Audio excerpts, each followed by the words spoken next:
Wake windows are an important component of making your baby an independent sleeper.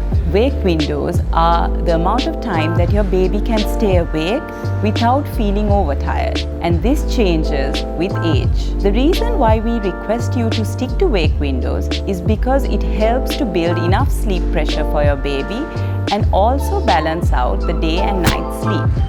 At the newborn stage, wake windows can be 20 to 35 minutes, and as the baby ages, this increases, and their sleep time during daytime reduces. In order to make your baby an independent sleeper, make sure that you stick to the age-appropriate wake windows. A common question that I get asked is, what do you do with your baby to keep them awake? For newborn babies, you can use things such as cot mobiles, play gyms, and even other toys such as rattles, and also toys which have colors, textures, and even sounds that keeps them engaged and interested. Tummy time can be a great way to keep your baby awake. You can spread out some toys in front of them, help them to grab them and reach out to them.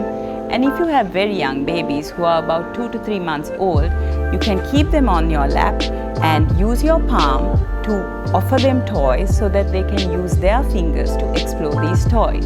If you have any questions about wake windows or even baby sleep, comment below and I will respond them.